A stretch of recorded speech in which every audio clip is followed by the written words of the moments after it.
Bueno, pues yo diría que el mercado cuenta con vientos de cola y con unos pilares sólidos. Este es el resumen rápido de lo que queremos expresar en la estrategia de inversión que publicamos el martes 23 de septiembre. Estrategia de inversión para el cuarto trimestre del año, el último trimestre del año, para ver cómo acabamos, ¿no? Con un año que está siendo bastante bueno para bolsas, para bonos, para contexto económico, a pesar de todos los problemas arancelarios, geopolíticos, etcétera, porque se están dando una serie de circunstancias que podríamos decir que dan como resultado un óptimo de mercado, cuando las cosas que realmente cuentan, no las que podrían suceder,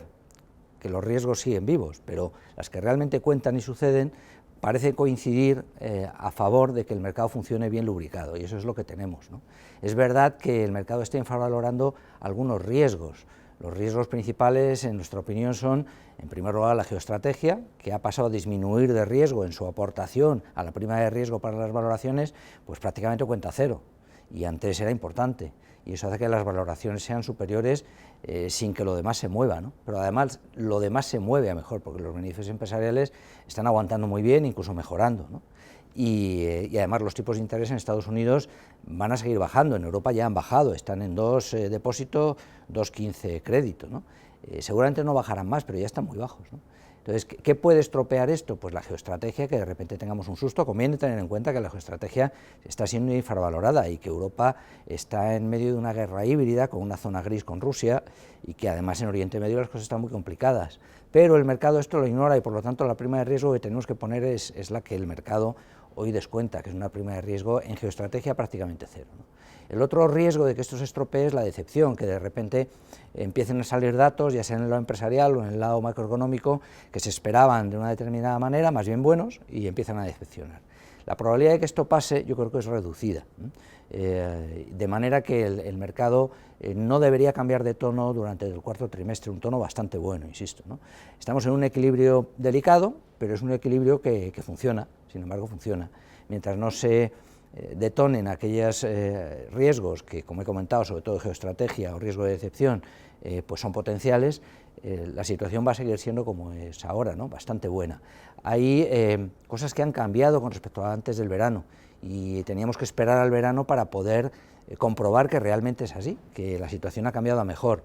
La primera de ellas era precisamente el verano, comprobar que durante el verano, en el mes de agosto, no íbamos a tener un pullback, una toma de beneficios importante de mercado, como por cierto tuvimos en abril. El S&P 500, convendría recordar que cayó un 20% prácticamente en abril, y luego lo recuperó enseguida, pero el mercado estaba en una situación pues incierta en determinados momentos del año 25, y durante los años 23 y 24 el verano había sido muy delicado. De hecho, en el año 23 la caída de mercado no se recuperó hasta diciembre, en el año 24 fue más rápida la recuperación, pero queríamos esperar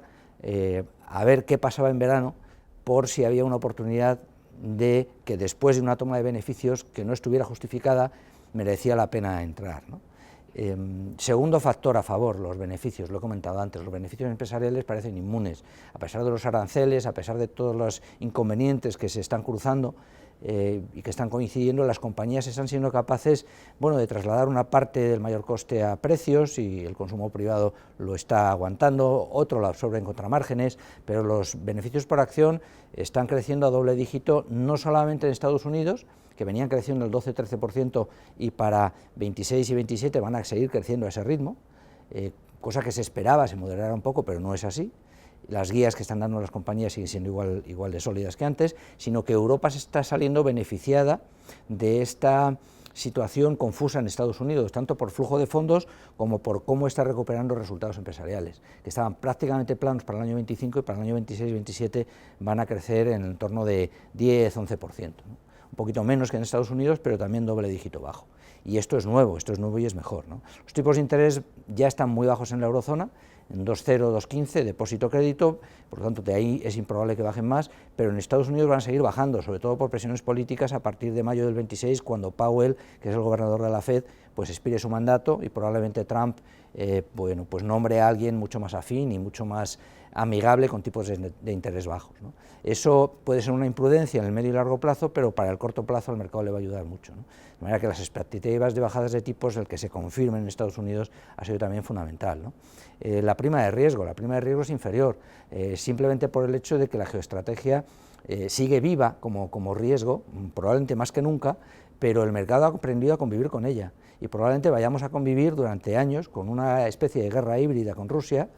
con una situación muy delicada en Oriente Medio, sin que eso afecte allí al petróleo ni aquí a los gobiernos y a las compañías, ¿no? Los gobiernos van a introducir programas de gasto para defensa, infraestructuras, etcétera, que antes no tenían, lo cual va a ser un efecto impulsor en Europa pues relevante, ¿no? Los bancos centrales, además, este sería el quinto factor,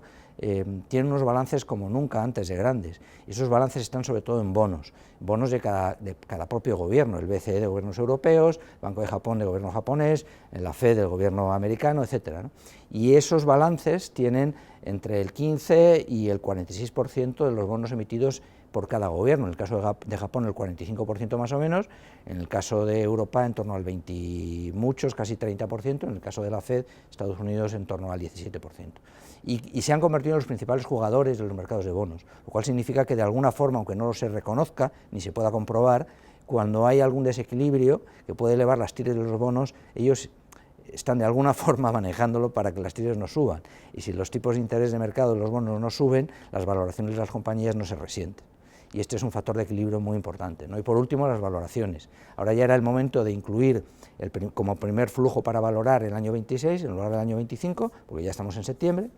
y con ese primer flujo, que es superior, como he dicho antes, en más o menos un 10, un 13% por beneficios, pues las valoraciones son superiores, de manera que los potenciales de revalorización, pues ahora ya sí son algo más cómodos, en Estados Unidos en torno al 16%, 15%, en Europa en torno al 12%, 9%, y esto deja algo más de recorrido, ¿no?